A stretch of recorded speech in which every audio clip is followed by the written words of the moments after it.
하나님 말씀 보셨습니다. 하나님 말씀은 마태복음 5장 48절 말씀입니다. 하나님 말씀은 마태복음 5장 48절 말씀, 신약성경 제 성경으로는 7페이지입니다. 신약성경 7페이지 마태복음 5장 48절 말씀 찾으셨으면 제가 봉독하겠습니다. 그러므로 하늘에 계신 너희 아버지의 온전하심과 같이 너희도 온전하라. 아멘. 이 시간은 용어 정리 13번째 강의가 되겠습니다. 온전, 퍼펙션이라고 하는 제목으로 하나님 말씀 증거하도록 하겠습니다. 온전. 성경은 하나님의 백성들에게 이 온전을 요구하는 성경 구절로 가득합니다. 이 온전이라는 단어를 영어로는 perfection이라고 이렇게 얘기했죠. 완전이라는 의미입니다. 하나님이라고 하는 존재 자체가 완전하신 분이십니다. 그분이 온전하십니다. 그래서 하나님의 형상의 특징이 무엇이냐면 온전함입니다. 그래서 하나님께서는 우리에게 언약 백성들에게 온전함을 요구합니다. 온전이라는 단어는 이 히브리어로 타밈 또는 헬라어로는 텔레이오스라고 표기합니다. 이는 구약과 신약에서 하나님의 그의 백성들의 도덕적 행동과 헌신 혹은 제물에 요구되어지는 항목입니다. 그래서 하나님께서 제사를 요구하실 때 하나님께서 그 제물에 어떤 것을 요구하시죠? 온전한 제물을 요구하신다라고 얘기합니다. 온전. 하나님께서 아브라함에게 할례의 언약을 맺기 전에 하나님께서는 아브라함에게 이런 것을 요구하셨습니다. 나는 전능한 하나님이라. 너는 내 앞에서 행하여 완전하라. 히브리어로 타밈이죠. 퍼펙트입니다. 나에게 온전하라. 내 앞에서 온전하라. 왜 하나님께서 자꾸 하나님의 백성에게 온전을 요구하죠? 그게 하나님의 형상이기 때문에 그렇습니다. 온전하지 않으면 뭐예요? 하나님의 형상이 아닌 거예요. 여러분, 죄와 죄가 아님의 특징이 뭐죠? 죄는 그 관역을 맞추지 못하는 것이 죄죠. 이 관역을 맞춘다는 것이 바로 온전함의 개념이 여기에 또한 들어가는 것입니다. 성경에서 더하거나 감하면 그것은 죄가 됩니다. 그건 온전과 관련된 표현입니다. 성경은 곳곳이 항상 온전과 관련되어진 수많은 용어들로 집합되어 있습니다. 그래서 어떠한 용어 하나가 왜곡되어지면 자동적으로 다른 용어들까지 다 변질되어지고 곡해될 수밖에 없습니다. 그래서 여러분, 그리스도인들이 정확도를 추구하는 삶을 살 수밖에 없는 이유가 바로 거기에 있습니다. 성경이 우리들에게 애시당초부터 언약 백성들에게 요구하는 것이 온전이기 때문에 하나님과의 관계 안에서 온전을 추구하는 하나님의 백성들은 그의 일상의 모든 삶에 있어서 항상 온전히 그의 삶의 목표로 살아갈 수밖에 없습니다. 그래서 예수 믿는 사람들에게 대충이라는 것은 존재하지 않습니다. 여러분, 이방 종교를 믿는 나라일수록 어떻습니까? 부실공사 같은 게 굉장히 많죠. 대충이 굉장히 많기 때문에 그렇습니다. 근데 여러분, 선진국들의 특징이 무엇입니까? 선진국, 그렇게 얘기하지 맙시다. 복음이 들어간 나라라고 얘기합시다. 복음이 들어가고 그 복음에 의해서 하나의 문화화되어진 나라, 그 나라들의 특징이 뭡니까? 선진화된 나라들이죠. 문명화된 나라들입니다. 근데 그 나라들의 특징이 무엇이냐면 그 사람들은요, 대충이라는 것이 없습니다. 어떻게 보면 지나칠 정도로 좀 깐깐하다라고 얘기할 수도 있습니다. 일본이라고 하는 나라가 선진국이 된 이유에 관해서 제가 언젠가도 여러분들한테 말씀드렸던 것처럼 일본은 그 재팬 타임즈에서 그 사설에서 그런 얘기했다 그러지 않습니까? 기독교가 준 선물이다 라고 얘기합니다. 기독교가 일본의 도덕성이라는 것에 기여했고요.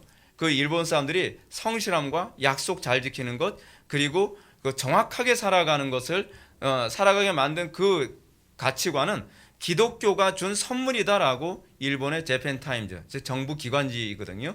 그 기관지에서 그런 얘기를 했습니다. 그렇기 때문에 그런 스피릿을 갖고 있는 일본 사람들은 약속을 철저하게 지킵니다. 근데 우리나라 사람들은 기독교가 뭐 20몇 프로다, 뭐 30%다, 뭐 이런 얘기를 하는데 약속 개떡같이 안 지키죠. 이거 기독교 스피릿이 없다는 얘기입니다. 기독교 인구는 많은데 기독교 정신이 없어요. 근데 일본은 기독교 인구는 0. 몇 프로밖에 안 된다 그러죠. 근데 기독교 인구는 아주 바닥인데 기독교 정신은 일본의 상당수의 자리에 영향을 미치고 있다는 겁니다. 그래서 일본 사람들은 어느 정도로 정확도를 추구한다고 얘기합니까? 그 사람들이 설계도대로 하지 않으면, 건물을 다 지어놨는데 설계도대로 정확하게 건물을 짓지 않았다 그러면 감리했을 때 곧바로 캔슬 되죠. 그럼 그 건물 때려 부셔야 됩니다. 지나친 거 같죠? 지나친 게 아닙니다. 그것을 만약에 허용해 줬다가는 엄청난 참사가 벌어질 수 있기 때문에 그렇습니다. 성경이 그리스도인들에게 요구하는 것은 바로 그것입니다. 그래서 그리스도인이 되었다라고 했을 때 그들에게서 나타나는 영적인 본능이라는 것은 그들은 온전함을 추구하는데 관심을 갖게 된다는 사실입니다. 그래서 하나님은 그의 백성들에게 온전한 번제를 요구합니다. 그냥 번제가 아닙니다. 온전한 번제. 항상 수식어로 온전함이라는 것이 항상 따라옵니다. 온전한 번제. 그리고 행위의 온전함. 그 잠언에 나오는 얘기입니다. 행위의 온전함. 또는 예배도 어때요? 온전한 예배. 그리고 11조도 어떤 11조요? 온전한 11조. 항상 그 하나님께서 어떤 명령을 하실 때 그 명령에는 항상 온전한이라고 하는 이 부분이 이 수식어로 항상 들러붙습니다. 근데 문제가 뭐냐면 우리나라 안에 있는 흔한 문화가 있죠. 우리나라의 흔한 문화가 무엇입니까? 빨리빨리 대충대충. 이 빨리빨리와 대충대충은 같이 따라다니는 개념입니다. 그렇죠? 왜냐하면 빨리빨리 하려면 어쩔 수 없어요. 대충대충이 따라갈 수밖에 없어요. 물론 느리게 한다고 해서 온전하다는 얘기는 아닙니다. 그러나 빨리빨리에는 항상 무엇이 어떤 의미가 내포되어 있냐 하면 일단은 성과가 중요하다는 겁니다. 눈에 보이는 게 중요하다는 겁니다. 그래서 빨리빨리 하다 보니까 자꾸 부실공사가 나오고 빨리빨리 하다 보니까 뭔가 사회 여기저기서 부작용 같은 것이 자꾸 나타나는 거죠. 한국교회가 또 그런 게 있지 않습니까? 교회도 빨리빨리 성장해야 된다. 빨리빨리 성장해야 된다라고 하다 보니까 어떤 문제가 발생합니까? 성경적으로 정확하게 가자고 하는 것을 사람들이 별로 좋아하지 않습니다. 성경적으로 정확하게 가다 보면 너무 늦다는 겁니다. 교회 성장이 너무 더디다는 거예요. 그래서 교회 성장이 빨리 가기 위해서는 그거 불편한 교리 같은 거 빼자. 그 불편한 가르침 같은 거 빼자. 그것까지 다 받아들이고서는 교회가 빨리 성장할 수 없다. 그 결과가 뭐죠? 한국 교회가 세상에 소위 복음의 영향력을 전혀 끼치지 못하는 숫자는 늘어났는데 불신자만 바글바글한 교회가 돼버리고 말았다는 사실입니다. 우리가 잘 알고 있는 여리고 전쟁에서 하나님께서 이스라엘 백성들에게 요구한 전쟁이 무엇입니까? 하나님께서는 이스라엘 백성들에게 온전한 진멸을 요구하셨습니다. 온전한 진멸.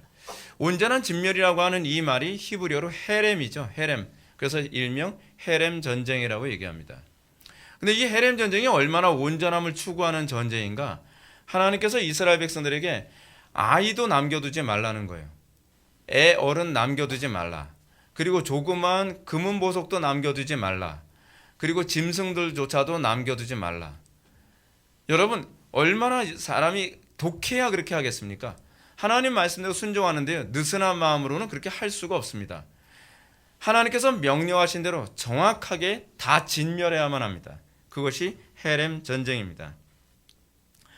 그리고 거기에는 모든 재물, 거기서 수확한 모든 전쟁의 그 노획물을 하나님께 다 바치는 것이 언약의 조건이었습니다. 여기에 조금이라도 부족하면 하나님의 진노가 임합니다. 그래서 어떤 현상이 나타났습니까? 아이성 전투에 이스라엘이 패배했죠. 왜요? 온전히 순종하지 않았기 때문에 그렇습니다. 그 순종하지 못한 사람이 누구였습니까? 아간이라고 하는 한 사람, 많은 사람들이 아닙니다. 집단으로 범죄한 것도 아니었습니다. 아간이라고 하는 한 사람의 범죄가 결국은 이스라엘 공동체에 엄청난 재앙을 가져오게 된 것입니다. 신약에 와서도 예수님은 하늘에 계신 너희 아버지의 온전하심 같이 너희도 온전하라 라고 명령합니다. 제가 이제까지 구약을 얘기했기 때문에 그 온전이 율법이다라고 여러분들이 얘기할 수도 있겠지만 신약에 와서도 예수님은 하나님의 백성들에게 교회에게 뭘 요구합니까? 내가 온전하니 너희도 온전하라 라고 요구하고 있습니다. 성경이 요구하는 온전은 아버지의 온전함에 기초를 둡니다. 아버지의 온전함 가치입니다. 그냥 우리가 생각하는 온전함이 아니라 하나님께서 규정한 온전함처럼 너희도 온전하라 라고 성경은 우리들에게 요구하고 있습니다. 이렇듯 성경이 완전, 즉 온전을 요구하고 있기 때문에 초기 기독교 이단이나 천주교에서는 이 완전을 어떻게 해야 될 것인가에 대해서 고민하면서 아주 퍼펙트한 선행, 퍼펙트한 율법 준수가 바로 성경이 요구하는 온전일 것이다 라고 그렇게 생각을 했습니다. 그러나 문제는 그래서 온전하라, 다시 얘기해서 be perfect라고 하는 이 명령은요, 전적으로 타락한 인간에게 결코 불가능하다는 사실입니다. 아니 어느 누가 어떤 그 분도 이제 그런 얘기했지만 어느 누가 온전하게 살 수 있습니까? 그렇잖아요. 우리가 어느 누가 하나님처럼 온전하게 살 수 있냔 말이에요. 하나님처럼 온전하게 살려면 우리가 하나님이 되는 것밖에 방법이 없잖아요. 근데 성경은 우리들에게 나 아버지의 온전함처럼 너희도 온전하라 요구하고 있다는 사실입니다. 본디 이 완전 또는 온전이라는 단어는 원죄 없는 사람이나 하나님에게만 요구될 수 있는 용어입니다. 원죄를 가지고 태어난 인간에게 이것은 이 명령은 순종이 불가능합니다. 불가능하다는 얘기는 무슨 얘기입니까? 우리는 그렇게 할 기능 자체가 없다는 겁니다. 우리 그럴 기능이 없습니다. 그럼에도 불구하고 온전에 대한 명령은 구약과 신약 전체에서 언약 백성들에게 공통적으로 요구되어지는 명령입니다. 그렇다면 우리는 과연 이 단어를 어떻게 이해하고 적용해야 될지 좀 고민해야만 합니다. 여러분 이 온전이라는 용어를 제대로 이해하지 못하면 여러분 신앙생활 헛하는 경우가 굉장히 많습니다.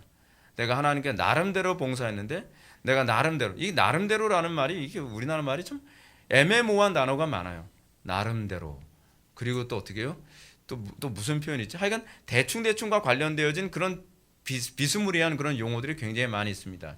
그러다 보니까 교인들한테 이런 얘기가 나옵니다. 나는 하나님 열심히 믿는다고 하는데 왜 저는 하나님 믿는 그 체험 같은 게 없죠? 왜 체험이 없을까요? 여러분 체험이 아무한테나 나타나면 여러분 그 신앙생활 누구든지 쉽게 하겠죠. 재밌게 할 수 있을 겁니다. 근데 체험이 그렇게 아무에게나 나타나질 않아요. 구약이나 신약이나 어디를 보더라도 그 체험이라고 하는 것은 아버지의 온전함 같이 우리가 순종하는 자에게만 나타나는 것이 체험입니다. 그렇다면 우리는 과연 이 단어를 어떻게 이해해야 될까요? 문자적으로 완전한 삶을 요구하는 것인지 아니면 완전을 상징적으로 이해해야 될 것인지 그렇지 않으면 완전을 신학적으로 이해해야 될 것인지를 우리는 좀 고민해 봐야만 합니다. 1차적으로 염두에 둬야 할 것은 개신교가 온전이라는 용어를 율법에 대한 인간의 타락과 무능을 드러내기 위한 단어로 먼저 이 부분을 이해하고 있다는 사실입니다. 여러분 온전이라고 하는 이 부분 여러분들 제일 불편한 게 사실 온전이거든요. 예배 드리러 왔으면 됐지 뭐 예배에 대해서 온전을 얘기하니까 피곤하잖아요. 그렇죠? 여러분들이 윤리도덕적으로 살면 됐지 윤리도덕을 온전한 걸 요구하고 완전한 걸 요구하니까 피곤한 것 아닙니까? 근데 율법이 궁극적으로 목표라는 바가 뭐냐 하면 그 온전을 강단에서 맨날 외치라는 거예요. 온전을 맨날 외치면 회중들에게 나타나는 반응이 뭐죠? 미치겠다는 거예요. 근데 설교하는 저도 미치겠어요. 네. 문제는 뭐냐면 이것을 통해서 소위 하나님께서 원하시는 반응은 내가 온전할 수 없다는 것을 인식하게 하는 데 있습니다. 우리는 본능적으로 우리는 어떻게 생각하냐면 나는 좀 괜찮은 존재라고 생각하는 경향이 있습니다. 이 정도면 나 천국 갈 수 있지 않나? 이 정도면 나 의롭지 않나? 이 정도면 그래도 나 신앙 괜찮지 않나? 이 정도면 나 그래도 어디 가서 나쁜 사람이라고는 얘기할 수 없지 않나? 저도 어렸을 때 그렇게 생각했어요. 맨날 부흥강사 와서 회개하라 그러면 난 회개할 게 없는데 난 지은 죄가 없는데 그럼 내가 뭘 회개하라는 거야? 저는 그렇게 생각을 했어요.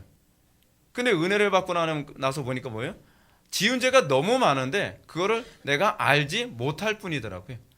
그러니까 그 온전에 초점을 맞추기 시작을 하면 우리는 어떤 현상이 나타납니까? 좌절하죠. 그게 율법의 첫 번째 기능 아닙니까? 율법의 첫 번째 기능이 뭐냐면 소위 온전을 얘기함으로 말미암아 우리가 내 힘으로 결코 구원받을 수 없음, 인간의 전적 무능, 이걸 드러내는 겁니다. 인간의 전적 무능, 인간의 전적 타락을 이것을 통해서 우리에게 자각하게 만드는 겁니다. 그래서 온전을 끊임없이 강조하고 이 율법의 온전함을 강조함으로 말미암아 사람들에게 어떤 반응이 나타납니까? 우리로 하여금 그리스도를 붙잡을 수밖에 없는, 그리스도를 바라볼 수밖에 없는 이 몽학 선생의 역할을 하는 것이 바로 이 온전을 끊임없이 요구하는 것입니다. 다시 말해서 율법은 우리가 하나님 앞에서 온전할 수 없으므로 오로지 그리스도 안에 있는 하나님의 의의를 덧입지 않으면 안 될 당위성을 우리가 발견하게 만드는 겁니다. 고로 우리 기독교는 예수님께서 공생의 기간 동안 마지막 아담으로 오셔서 율법을 온전히 완성하셨으므로 우리는 더 이상 내 의로 구원을 받으려 할 것이 아니라 우리가 예수 그리스도의 의를 덧입어 예수 그리스도를 통해 구원을 받을 수 없다는 것을 인정하게 만드는 겁니다. 여러분, 오늘날 이게 종교 통합 운동이 자꾸 일어나는 이유가 뭡니까? 다른 종교에도 구원이 있다? 그 이유가 뭡니까? 그게 우리의 힘으로 구원을 얻을 수 있다고 하는 거거든요. 이방 종교의 공통점이 뭐냐면 이방 종교는 자기 힘으로 구원을 얻을 수 있다고 하는 겁니다. 자력 구원. 그래서 이방 종교의 공통점은 거의 행위 구원이 다 연결되어 있죠. 행위 구원이요. 근데 오로지 기독교만이 뭘 얘기합니까? 은혜 구원을 얘기해요. 은혜 구원이 얘기하는 바는 무엇이냐면 우리 힘으로 구원받을 수 없다는 얘기입니다. 오로지 그리스도의 온전한 의의를 덧입지 않고서는 구원받을 다른 길이 없다는 얘기예요. 오늘날 기독교가 자꾸 종교 통합으로 가고 있는 이유가 무엇이냐면 온전을 잘못 이해해서 그렇습니다. 아버지의 온전함이 아니고서는 어느 누구도 천국에 들어갈 수 없습니다. 아버지의 온전함을 덧입지 않고서는 결코 구원받을 수 있는 사람이 없다는 사실입니다. 여러분들 삶 속의 삶의 구원도 동일합니다. 여러분들 삶의 수많은 구원을 여러분들 바라보고 있죠. 근데 그 삶의 그 구원을 바라보는데 왜 여러분들에게 구원이 일어나지 않습니까? 그 이유는 항상 똑같아요. 여러분들이 아버지의 온전함처럼 그 온전함에 참여하지 않을 때 여러분들이 그 구원이 나타나지 않는 거예요. 왜 아무리 애써도 안 되는 거죠? 왜 아무리 애써도 안 되죠? 애써서 되는 일이 아니에요. 우리 구원이 애써서 되는 일이 아닌데 우리는 애썼는데 안 되는 얘기를 자꾸 해요. 하나님께서 우리에게 요구하시는 바가 뭐예요? 믿음으로 그리스도를 붙잡으라는 거거든요. 믿음으로 그리스도의 은혜를 붙잡을 때라야만 삶 속에서 날마다 구원이 반복적으로 나타나는 거 아닙니까? 여러분, 사드락 메삭 아벳노고가 구원을 어디서 받았습니까? 풀무불 앞에서 받았습니까? 풀무불 안에서 받았습니까? 풀무불 안에서 받았죠. 그 온전한 순종 가운데 구원을 받는 거예요. 다니엘이 어디서 구원을 받았습니까? 사자굴에서 구원받았습니까? 사자굴 밖에서 구원받았습니까? 사자굴 안에서 구원을 받았죠. 온전히 순종할 때. 아브라함이 언제 그 옳다 인정함을 받았습니까? 자기 아들 이삭을 죽이기까지 순종할 때 거기서 하나님께서 그의 구원과 은혜를 경험하는 거죠. 근데 그것을 믿음이라고 얘기해요. 온전에 참여하게 되는 것이 바로 믿음이에요. 그러니까 그게 나의 의에서 나온 의로움이 아니라 그리스도의 의로움이 나로부터 나오는 거죠. 이 결론 얘기가 먼저 나와가지고 설교하는데 지장이 있게 생겨버렸네. 하여간 문제는 이 교리를 바르게 이해하지 못한 사람들은 이 가르침을 율법주의로 이해하죠. 자꾸 온전히. 그래서 여러분, 제가 온전한 순종에 관해서 얘기하고 더 정확하게 하나님을 더 따르라고 얘기하면 사람들이 어떻게 이해합니까? 아, 김 목사는 좀 율법주의적이야. 율법주의. 그 얘기 나오면 제가 또 질문을 던지고 싶죠. 율법주의가 뭔데? 알지도 못하면서 율법주의라고 얘기해요. 복음이 추구하는 바가 뭔데? 알지도 못하면서 그래요. 여러분, 이 온전을 추구하는 것이 율법주의가 아닙니다. 율법주의자들은 온전을 추구하지 않습니다. 여러분, 그들은 믿음으로 예수 그리스도의 의를 덧입어 구원을 받는 성도들이 율법이 요구하는 온전으로부터 자유롭게 해방되었기 때문에 율법의 요구를 무시하면서 사는 것이 자유라고 생각하기도 합니다. 이들은 신자가 율법적 온전을 추구하는 태도를 율법주의요, 그리스도의 공로를 무시하는 불신앙이라고 주장합니다. 따라서 온전을 열망하는 태도는 그리스도께서 주신 자유를 거부하는 그 행동이라고 공격을 합니다. 이 견해를 가진 사람들의 주장은 그들의 의도와 무관하게 결국 무율법주의에 둥지를 틀고 말죠. 오늘날에도 이런 견해를 따르는 사람들이 많죠. 그 대표적인 이단이 뭡니까? 구원파입니다. 구원파. 그러나 구원파만 이런 태도를 견지하는 것이 아닙니다. 믿음으로 말미암아 의롭게 됨이라고 하는 교리를 잘못 이해한 상당수의 장로교회조차도 무율법주의적인 성향이 많습니다. 그래서 온전이라는 얘기를 안 해요. 온전한 얘기를. 이런 견해를 따라가는 사람들 가운데 상당수의 사람들은 구원파 교인들처럼 결국 율법적 방종으로 빠져들거나 혹은 거룩한 삶에 대한 열망 자체가 이제 상실되어집니다. 이와 반대로 온전에 대한 가르침을 잘못 이해한 또 다른 부류의 사람들이 있는데 그들은 지나친 율법주의나 그렇지 않으면 수도원주의로 이제 나타나기도 합니다. 율법주의에 빠진 사람들의 공통점은 모든 율법을 다 지키지 못함에도 불구하고 특정한 율법에 대한 엄격한 순종을 자꾸 얘기합니다. 여러분, 율법주의적인 교회들의 특징이 무엇인지 아십니까? 율법주의적인 교회들은요, 모든 율법을 다 지킬 수가 없거든요. 그러니까 여러분, 율법주의 추구하는 교회 어떻습니까? 그 대표적인 율법주의적 교회들이 어떤 교회죠? 안식교, 여호와의 증인, 뭐 하나님의 교회, 뭐 이런 기타 등등, 그렇죠? 이런 교회들 만나면 여러분 항상 이런 얘기하죠. 그럼 너희들 제사해? 너희들 뭐 성경에서 얘기하는 모든 절기 다 지켜? 뭐 이런 얘기를 하게 되면 할 얘기가 없단 말이에요. 예. 성전 제사 지켜야 되거든요. 근데 그 사람도 그렇게 안 해요. 그래서 그 사람들은 한 가지만 가지고서 물고 늘어져요. 딴 얘기하면 대꾸도 안 하다가 한 가지만 가지고 물고 늘어집니다. 뭐요? 니네들은 왜 안식일 안 지켜? 우리는 안식일 지키는데. 그것이 그들의 공로예요. 자기 의인 거예요. 율법주의자들의 문제가 그거예요. 율법주의자들은 우리는 안식일을 철저히 지킨다. 그래서 여러분, 그 사람들은 어느 정도로 철저히 지키는지 아세요? 그것이 그들의 구원의 조건이기 때문에 그들은 안식일을 지키는데, 여러분, 감옥에 가도 안식일을 지킵니다. 여호와의 증인이 그렇죠. 여호와의 증인들이 왜 이렇게 철저한지 아십니까? 그게 구원의 조건이기 때문에 그래요. 그렇기 때문에 그들은 안식일을 철저히 지켜요. 율법을 엄격하게 지켜요. 그래서 안식교인들을 보게 되면 도덕적으로나 윤리적으로 보면 굉장히 그 사람들 보수적입니다. 그렇기 때문에 그들이 신앙인 건 아니에요. 우리는 자꾸 여기서 우리는 착각을 합니다. 이 사람들은 그것이 자기의 공로고 이것이 자기의 구원의 조건이라고 생각하기 때문에 그 사람들이 그것을 더 엄격하게 수행하려고 애쓰는 거죠. 이들은 분명히 율법을 온전히 다 지키지 못합니다. 그럼에도 불구하고 안식일 준수나 특정한 절기를 지킴으로 그들은 이를 엄격하게 지키는 것을 구원이라고 자꾸 생각을 합니다. 그래서 여기에 뭐가 있어요? 이 사람들의 공통점이 있죠. 종교적 우월감이 강해요. 종교적 우월감이 강하다는 건 그 자체부터가 율법주의라는 걸 의미합니다. 바리새적인 신앙도 다르질 않습니다. 사실 이게 바리새적인 신앙인데요. 소위 우리 개혁파 교회들도 좀 조심해야 되는 게 뭐냐면, 자기가 교리적인 체계를 더 많이 알고 있기 때문에 더 우월감을 가져서는 안 돼요. 이것이 일종의 자기 의거든요. 그것이 구원의 조건이라고 생각하는 거예요. 그래서 개혁파 교회를 잘못 다니는 사람들은 교리만 열심히 공부하지 그 말씀대로 사는 데는 관심이 없어요.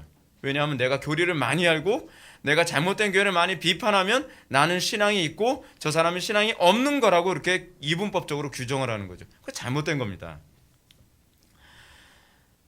그러나 이런 태도는 바울의 가르침의 정면으로 위배되죠. 바울이 뭐라고 얘기합니까? 무릇 율법 행위에 속한 자들은 저주 아래 있나니 기록된 바 누구든지 율법 책에 기록된 대로 온갖 일을 항상, 자 보십시오. 율법의 저주에 속한 사람의 특징이 뭐예요? 율법 책에 기록된 대로, 모세오경을 얘기하는 거죠. 모든 일이에요. 그리고 항상이에요. 행하지 않은 자는 저주 아래 있는 자예요. 이거 심각한 거죠.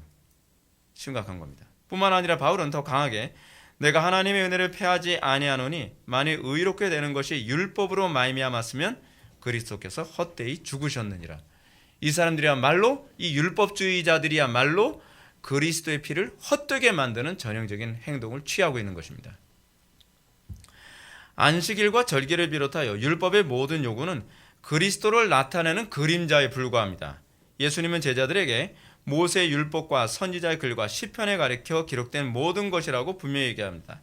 그렇다면 실체가 이미 오신 상태에서 그림자를 붙들고 있는 것은 바울의 표현처럼 그리스도의 죽음을 헛되이 만드는 것입니다.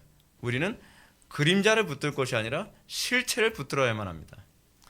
율법적 온전을 추구하는 자들 가운데는 안식일이나 절기가 아닌 도덕적 온전을 추구하는 자들도 있습니다. 이들은 율법적 온전을 이루기 위해 금욕주의적 수행에 심취하기도 합니다. 어떤 사람들은 일상의 삶을 살면서 온전을 추구하는 것이 결코 불가능하다고 판단하여 세상과 단절해가지고 뭐 절에 들어가든지 그렇지 않으면 수도원에 들어가든지 기도원에 들어가면서 그런 자기의 신앙생활을 추구하는 사람도 있습니다. 수도원주의는 인위적인 방식으로 율법을 온전히 추구함으로써 성속을 이렇게 구분하는 이원론적 태도를 견지하고 있는 거죠. 스스로 고행을 추구하는 이방 종교적 이 형태로 그대로 나타납니다. 그 결과 그들에게 나타나는 특징이 뭐예요? 온전은 없어지고 바리새인들처럼 율법적 위선만 가득합니다. 그래서 여러분 수도원 생활한다든지 그렇지 않은 기도원 생활하는 사람들을 보게 되면 겉으로는 굉장히 도덕적인 것 같은데요. 그들의 내면을 들어가 보면 굉장히 부패한 삶을 살고 있는 것이 공통점입니다. 뭐 이 얘기는 뭐 다 아는 얘기잖아요. 뭐 수도원과 수녀원 사이에 그런 거 있다는 거. 뭐 얘기 안 할게요. 500년 전에도 이 문제로 말미암아 심각한 고민을 했던 사람이 있었죠. 그가 바로 마틴 루터입니다. 루터는 온전하지 못한 죄인이 하나님의 심판을 벗어날 수 없다는 것에 대한 성령의 강력한 자각, 조명을 받기 시작을 했습니다. 그는 이 문제 때문에 자기가 온전하지 못한다는 것 때문에 몹시 괴로워했습니다. 여러분, 이게 바로 몽학 선생입니다. 이럴 경우에 천천히 그리스도께로 방향을 선회하고 그리스도를 붙잡게 되는 겁니다. 자기의 의에, 자기의 도덕성에, 자기의 종교성에 만족하는 사람은 그리스도를 붙잡는 게 뭔지 아직 잘 모르는 사람입니다. 지금 루터는 그런 케이스입니다. 그렇다고 해서 루터가 부도덕했다고 얘기하는 게 아닙니다. 루터는 정말 정확하게 종교 생활하고 정확하게 도덕적인 삶을 살려고 애를 썼습니다. 그가 아무리 정확하게 도덕적으로 그리고 종교적으로 정확하게 살려고 해도 자기가 온전할 수 없다는 것 때문에 그가 비로소 선택할 수밖에 없었던 것이 뭐냐면 수도원을 선택했습니다. 그리고 수도원 안에서 끊임없는 선행, 자선, 그리고 고행과 고해성사, 그리고 기도에 힘썼습니다. 그러나 결국 자신에게 돌아오는 결론은 무엇이었습니까? 내 의는 하나님 앞에서 누더기만도 못한 의라는 것만 더 선명해질 뿐이었습니다. 어설프게 도덕적으로 살아가는 사람이 그래도 괜찮다고 하죠. 진짜 하나님 앞에 부끄러움 없이 살려고 하는 그 몸부림 때문에 애쓰는 사람은요, 내 의가 정말 누더기 같고 아무리 도덕적으로 살려고 해도 너무너무 부족하다는 것을 자각합니다. 여러분, 그거 있지 않습니까? 공부도 어설프게 하는 사람이 이 정도면 됐지 않나요? 그러지. 공부를 제대로 하기 시작하는 사람은요, 항상 부족하다고 생각해요. 항상 부족하다고 생각해요. 그래서 제가 여러분한테 요구하는 게 그거예요. 열심을 다하는 사람이 뭔가 좀 깨닫지, 열심을 다하지 않은 사람은 뭐 어때서? 이 정도면 괜찮지 않나? 이걸 입에 달고 살아요. 여러분, 제가 설교를 준비하면서 매번 느끼는 게 뭔지 아십니까? 제가 로이드 존스 목사님의 말씀에 굉장히 공감 많이 합니다. 여러분, 로이드 존스 목사님은요, 20세기 최고의 설교자라고 자타가 본인은 인정은 안 하는데 타인이 다 공인을 합니다. 근데 로이드 존스 목사님은 뭐라는지 아십니까? 자기 설교는 항상 부족하다는 거예요. 그래서 자기는 설교다운 설교를 태어나서 딱 한 번 한 적이 있었는데 꿈속에서 한 적이 있다는 거예요. 자기는 항상 자기 설교가 부족하다고 느끼는 거예요. 근데 이게 어설프게 할수록 자기가 온전하다고 생각을 해요. 신앙생활도 그렇습니다. 신앙생활도 여러분 바르게 하려고 애쓰면 애쓸수록 자랑할 것이 없어요. 항상 부끄러운 거예요. 항상 그리스도 앞에서 너무 부끄러운 거예요. 이것이 여러분 온전을 추구하는 사람들의 모습이거든요. 루터에게서 그게 나타났습니다. 그는 자기 힘으로 온전함에 도달하려 하면 할수록 자기 의의가 심판하시는 하나님 앞에 누더기 같다는 것만 점점 더 선명하게 발견하게 됩니다. 그래서 날이 가서 어떻게 돼요? 심령이 더 가난해지죠. 더 의에 줄이고 목마르죠. 복받은 사람이죠. 이 사람이 복받은 사람입니다. 여러분, 이런 반응은요, 정말 솔직하고 정직하고 성실한 사람에게만 기대할 수 있습니다. 놀라운 사실은 이런 절망 가운데서도 루터는 온전함을 추구하는 것에 관해서 포기하지 않았다는 겁니다. 아니, 포기할 수 없었겠죠. 그는 일반 사람들에게 흔히 나타나는 것처럼 더 이상 고민하는 수고를 멈추고 온전에 대하여 막연한 태도를 견지하지 않았습니다. 이 정도면 뭐 온전한 거겠지. 그렇다고 해서 당시 유행했던 철학의 논리에 자신의 불완전한 의의를 합리화하려고 하지 않았습니다. 요즘에 칼바르트 신학이 그거 아닙니까? 칼바르트는 자기가 성경이 믿어지지 않으니까 이걸 철학적으로 합리화시킨 것이 실존주의를 사용한 거예요. 믿어지지 않으니까 성경 가지고 어떤 장난질을 칩니까? 믿어지지 않으니까 성경을 읽다가 마음에 잡히면 믿어진 거라고 합리화시키는 거예요. 그건 아니죠. 근데 루터는 그런 철학적인 유혹에도 기울어지지 않았습니다. 그는 자신의 영혼의 문제를 포기하지 않고 성경에서만 답을 찾으려고 끊임없이 몸부림을 쳤습니다. 물론 루터의 이런 끈기 있는 태도와 열정은 성령께서 그의 영혼을 사로잡은 결과임에 틀림없습니다. 그래서 은혜죠. 이 모든 영광은 거룩하신 성삼위 하나님께만 돌려져야만 합니다. 아무튼 포기하지 않고 이 씨름한 결과 루터는 로마서에서 결국 답을 찾습니다. 성령께서 로마서를 통해 그에게 조명해 주십니다. 무엇이라고요? 오직 의인은 믿음으로 말미암아 의롭게 된다. 여러분, 루터는 말 그대로 구하고 찾고 두드린 사람입니다. 구하고 찾고 두드리는 것을 아무리 시간이 가도 포기하지 않은 사람입니다. 그리고 그는 구한 대로 받았고 찾음으로 찾아냈으며 두드림으로 열린 영광을 경험한 사람입니다. 이 모든 은혜는 모든 사람들에게 다 약속된 것임을 믿으시기 바랍니다. 여러분들도 끊임없이 구하고 찾고 두드리시기 바랍니다. 자기의 신앙생활에 만족하지 마시기 바랍니다. 온전에 대해서 눈이 열린 사람은 만족할 수 없습니다. 줄이고 목마름으로 나타날 수밖에 없습니다. 이렇게 구하고 찾고 두드리는 가운데 오직 의인은 믿음으로 말미암아, 여기서 오직 의인은 뭡니까? 온전한 자죠. 이 루터에게 이 의인은 온전한이라고 하는 개념으로 보입니다. 오직 온전한 자는 믿음으로 말미암아 살리라 라는 것을 이 비로소 깨닫게 됩니다. 루터는 성경이 언약 백성들에게 요구하는 온전이란 단어가 바로 믿음에서 그 실체를 드러내고 있다는 것을 발견하게 됩니다.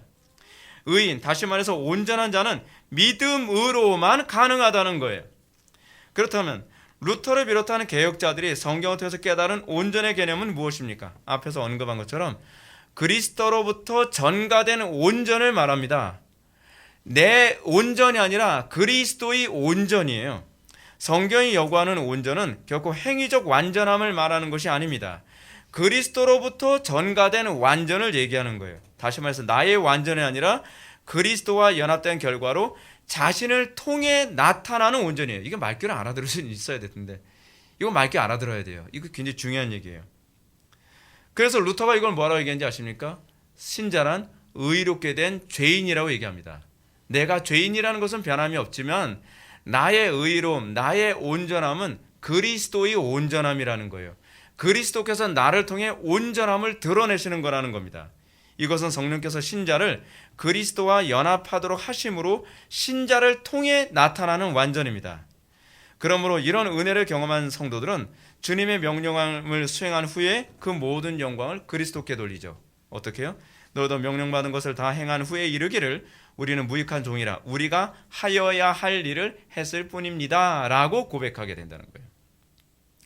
이런 고백이 어떻게 가능하게 되는지 이해가 되지 않은 사람들은 사도 바울이 로마서 7장에서 자신이 죄와 연합된 상태에서 했던 고백을 일으켰던 것을 기억하십시오. 이제는 그것을 행하는 자가 내가 아니요 내 속에 거하는 죄니라. 바울이 뭐라고 얘기합니까? 내가 죄를 행하는데 이 죄를 행하는 주체가 내가 아니라 내 속에 거하는 죄라는 거예요. 만약 내가 원치 아니하는 것을 행하면 이를 행하는 자는 내가 아니요 내 속에 거하는 죄니라. 바울이 이렇게 말한 것은 자기의 어떤 죄에 대한 죄를 책임을 떠넘기기 위해서 하는 소리가 아닙니다. 이 죄의 에너지가 어디서 나오냐는 걸 얘기하는 거예요. 그 죄악된 삶을 살게 만드는 근원은 어디서 나와요? 내 속에 있는 죄라는 거예요. 죄. 이 논리는 우리가 죄를 범하게 되는 것이 그리스도의 표현처럼 예수님의 표현처럼 죄의 노예가 된 상태의 표현이라는 거예요. 자, 그렇다고 한다면 여러분들 우리가 의롭게 살아가게 되어지는 근거는 어디 있어요? 의의 노예가 되는 것밖에 방법이 없어요. 그렇죠? 그래서 요한복음 8장 35절 이렇게 얘기합니다. 예수께서 대답하시되 진실로 진실로 너희에게 이르노니 죄를 범하는 자마다 죄의 종이니라 라고 얘기합니다. 사람이 죄를 범하고 온전한 삶이 불가능한 이유는 바로 죄의 지배 때문에 그렇습니다. 죄와 사망의 권세가 사람들로 하여금 하나님의 명령에 순종하지 못하도록 그리고 온전히 순종하지 못하도록 만듭니다. 온전하지 못한 건 다 죄예요. 그렇죠? 이것이 바로 타락한 사람이 온전한 삶을 사는데 기능적으로 불가능하다는 이유입니다. 그런데 성령께서 믿음을 통해 신자를 그리스도의 온전함에 연합하게 합니다. 그것은 바로 사랑입니다. 성령께서는 신자에게 믿음을 주시고 믿음은 우리에게 율법과 선지자의 대강령을 추구하게 만들죠. 율법과 선지자의 대강령이 무엇입니까? 사랑이죠. 하나님 사랑, 이웃 사랑. 마음을 다하고 뜻을 다하고 힘을 다하고 지혜를 다해서 하나님을 사랑하는 것. 이 사랑이 율법의 완전을 이루는 원동력입니다. 그래서 바울은 사랑은 율법의 완성이니라 라고 얘기하고 있는 거죠. 그래서 사랑을 따라 행하지 않은 모든 건 다 죄일 수밖에 없어요. 믿음을 따라 행하지 않은 것이 죄라고 한 말은 그 개념입니다. 그러나 여기서 오해하지 말아야 할 것이 있습니다. 그것은 신자가 성령으로 거듭났다고 해서 실제로 온전한 삶을 사는 천사가 된다는 얘기는 아닙니다. 이것은 율법으로부터의 자유와 관련을 맺습니다. 다시 말해서 신자는 하나님께서 요구하시는 율법의 온전 문제를 더 이상 의무적으로 추구하는 존재가 아니라는 거예요. 율법이 요구하는 온전을 뭐로 추구해요? 이제는 사랑으로 추구하는 거예요. 사랑으로. 그래서 사랑으로 추구하면 어떻게 해요? 자발적이죠. 사랑으로 추구해야 되면 어떻게 해요? 적극적이죠. 사랑으로 추구해야 되면 어떻게 해요? 능동적이죠. 누가 시켜서 하는 건 여러분 사실은 율법주의적인 것밖에 되질 않아요. 제가 이렇게 가까우다 보면 시켜야만 움직이는 그런 경향성이 있는 것을 가까우다 보는데 그건 사랑에서 나오는 게 아니에요. 안 하고 싶은데 억지로 시키니까 하는 거거든요. 근데 사랑은 능동적으로 하게 만들어요. 적극적으로 하게 만들어요. 자발적으로 하게 만든다는 거죠. 이로 인해서 신자의 삶 속에 부분적인 온전이 나타나게 됩니다. 삶 전체가 온전하진 않지만 부분적인 온전한 행실이 동반되어진다는 거예요. 조직신에서 흔히 얘기하는 것처럼 완전 성화는 이 땅에서 이루어지지 않지만 부분적으로 온전한 열매가 나타난다는 겁니다. 사실 이 열매는 신자의 열매가 아니라 신자를 통해 그리스도께서 맺는 열매예요. 이걸 여러분들 잊어서는 안 돼요. 이걸 자꾸 잊으니까 내가 뭐 했다 자꾸 이거 간증하러 나온 사람들이 항상 하는 얘기가 뭐예요? 내가 이렇게 했더니 내가 했더니 자꾸 주어가. 이거 왜 그래요? 나의 삶 속의 열매가 그리스도께서 하시는 일이라는 걸 인지를 못해서 그래요. 이러한 성경의 가르침을 이제 명확하게 이야기해서 여러분들이 잘 아는 마태복음 19장에 나오는 이 부자 청년 사건을 여러분들 잘 기억하셔야 됩니다. 부자 청년이야말로 이 온전함이라고 하는 부분을 보여주죠. 이 청년은 예수님이 자신에게 어렸을 때부터 율법의 모든 정을 다 지켰다라고 자부하며 내가 무슨 선한 일을 하여야 영생을 얻으리이까? 라고 질문합니다. 물론 지금 이 온전함에 관해서 이 청년이 온전하지 못했다는 걸 먼저 제가 여러분한테 입증하고자 합니다. 이 청년에게 주님은 내가 온전하고자 할진대, 예수님께서 의도적으로 뭘 얘기해요? 영생에 들어가려면 어떻게 해야 됩니까? 그러니까 예수님이 어떤 단어 사용해요? 온전이라면 퍼펙트라고 하는 단어 사용합니다. 네가 온전하고자 할진대 가서 내 소유를 팔아 가난한 자들에게 주라.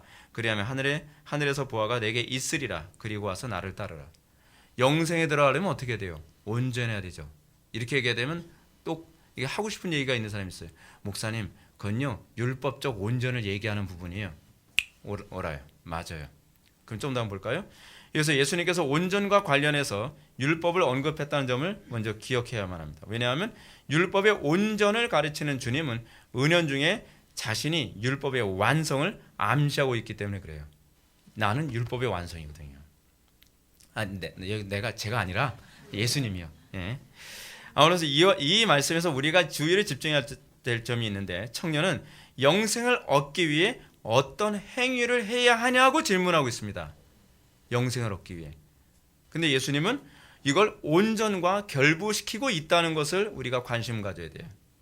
이 문제와 관련해서 예수님은 제자들에게 부자 청년에게 요구한 온전이 불가능하다는 것을 먼저 말씀하십니다. 그래서 뭐라고 말씀하세요?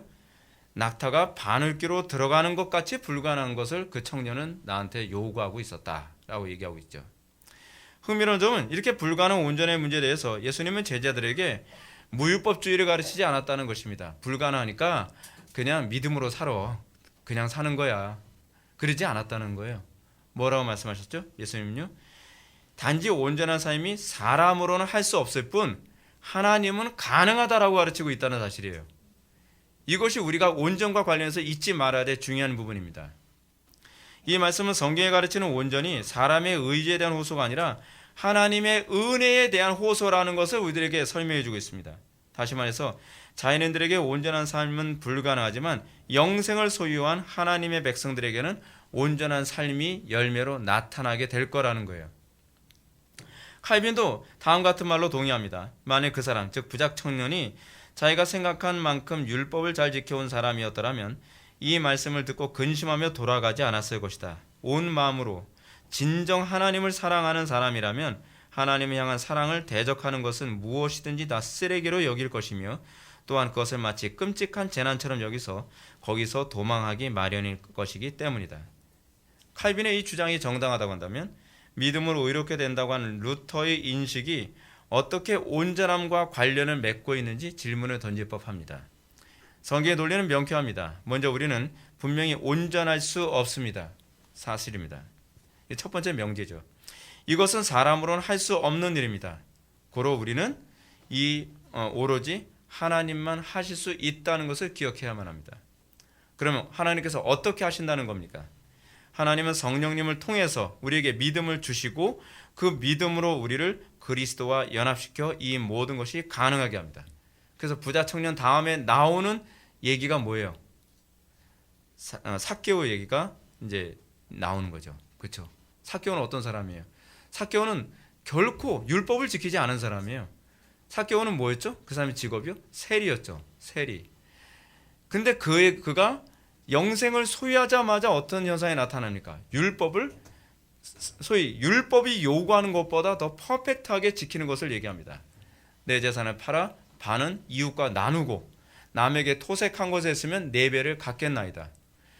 여러분, 이 부자 청년에게는 지금 온전한 율법적 순종이 나타나고 있습니다. 어떻게 가능하죠? 사람은 할 수 없죠. 하나님이 하신 거죠. 이것이 신자에게서 나타나는 온전의 모습입니다. 성도는 오직 믿음으로 그리스도와 한 마음 한 뜻으로 연합되어 율법을 그리스도의 마음으로 온전에 참여하게 됩니다. 이것이 교회사 안에서도 수도 없이 나타나죠. 여러분, 율법을 온전히 참여하는 방법을 뭐라고 얘기합니까? 마음을 다하고 뜻을 다하고 목숨을 다하고 힘을 다하고 지혜를 다해서 주너의 하나님을 사랑하라. 근데 우리의 신앙의 선배들이 목숨을 다해서 주님을 사랑했죠. 순교를 당하면서도 주님을 사랑했죠. 고난을 당하면서도, 고문을 당하면서도 그 믿음을 지켰죠. 그게 온전 아닙니까? 근데 그 온전이 사람에게서 나온 것이 아니라 하나님의 은혜라는 거예요. 그 사람을 통해서 그리스도께서 드러내신 거라는 겁니다.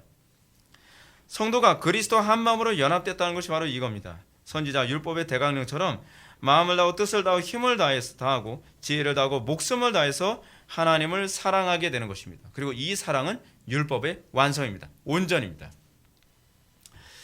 성도에게 요구되는 온전이란 행위가 배제된 피상적인 온전이 아닙니다. 분명한 행위를 동반하는 온전입니다. 그러나 그 행위가 단순한 나의 행위가 아니라 그리스도를 통한 나의 행위라는 겁니다. 그것은 행하는 자가 내가 아니요 내 속에 거하는 주님이십니다. 마치 바울이 로마서 7장에서 언급한 것처럼 그것을 행하는 자가 내가 아니요 내 속에 거하는 죄니라 라고 하는 것과 동일한 원리입니다.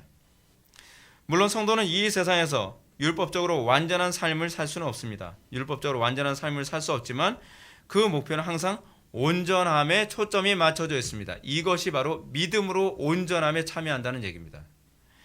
신자의 심령이 온전에 초점이 맞춰진 것은 사랑의 속성 때문입니다. 그 사랑 때문에 종교 개혁자들의 주장처럼 개혁된 교회는 항상 개혁되어야 한다고 생각을 했습니다. 개혁자들은 항상 온전에 초점이 맞춰져 있습니다. 지금 개혁된 것이 아름답지만 이것으로는 만족할 수 없다. 뜻이 하늘에서 이룬 것처럼 땅에서 이루어지는 것. 즉 하나님께서 원하시는 정점을 맞출 때까지 우리는 개혁을 멈출 수가 없다. 그래서 청교도들이 핍박을 받으면서 영국에서 그토록 이 개혁을 했던 이유가 바로 거기에 있었던 것 아닙니까? 이것이 온전에 참여한 신자의 심령의 모습입니다. 이런 이유 때문에 프란시스 쉐이프는 온전과 관련해서 신자가 추구해야 할 태도를 다음과 같이 언급합니다. 우리는 완전성보다 낮은 표준을 반대하지 않으면 안 된다. 우리는 이 표준을 할 수 있는 한 진지하게 지키지 않으면 안 된다. 이와 같은 표준의 총체성 그 이하의 것은 충분하지 않다. 셰퍼가 지금 뭐라 얘기합니까? 우리의 표준은 완전성 이하로 낮춰서는 안 된다는 것입니다. 이것이 소위 믿음을 소유한 온전히 무엇인지 알게 되어진 신자의 모습입니다. 그러나 이렇게 율법적인 온전을 추구한다고 해서 그것이 율법적 온전을 의미하지 않습니다. 이는 하나님을 마음과 뜻과 힘과 지혜와 목숨을 다해서 사랑하는 동기의 온전입니다. 하나님의 값없이 거저주시는 사랑과 은혜에 대하여 이 감사에 대한 반응이에요. 그것이 여러분 하이델베르크 요리문답에서 나오는 것처럼 찬송의 결과예요. 우리가 온전한 삶을 살려고 하는 것은 율법을 지킴으로 구원을 받기 위한 것이 아니라 그 은혜에 대한 찬송의 반응이라는 거예요. 찬송의 반응. 예수님께서 이와 같이 너희도 명령받은 것을 행한 후에 이르기를 우리는 무익한 종이라 우리가 해야 할 일을 할 것뿐이라 라고 얘기한 것처럼 우리는 내 행한 것에 관해서 내 의의를 드러내는 것이 아니라 이것이 하나님의 온전함을 통해 하나님을 기쁘시게 해드리기 위한 것이기 때문에 우리는 항상 부끄러운 거죠. 왜냐하면 그 감사를 어떻게 보답해야 될지 모르기 때문에. 그러므로 믿음에 의해 사랑으로 연합된 온전은 율법적 행위보다 결코 못한 행위는 아닙니다. 왜냐하면 예수님께서 너희 의가 서기관과 바리새인보다 더 낫지 못하면 결코 천국에 들어가지 못하리라 라고 말씀하셨기 때문에 그렇습니다. 그러면 온전에 대해서 정의를 내리겠습니다. 온전이란 무엇입니까? 온전이란 그리스도 안에서 하나님의 사랑으로 율법을 충성되게 준행하려는 심령의 상태이지 율법의 완전이 아니다. 다 같이 기도하셨습니다. 사랑이 많으신 하나님, 우리의 심령 속에 온전한 것을 바라보며 우리가 온전에 도달하기 위한 그 사랑의 열망이 우리 속에 있어지기를 원합니다. 하나님의 은혜를 알고 그 은혜에 대하여 우리가 찬송의 고백으로 날마다 온전을 추구하는 그 태도가 우리 속에 충만하기를 원합니다. 우리 심령 속에 그 은혜를 부어주시고 이전보다 더 주님을 사랑하고 이전보다 더 하나님을 영화롭게 하기 위하여 힘쓰게 하여 주옵소서. 예수님의 거룩하신 이름으로 기도올옵나이다. 아멘.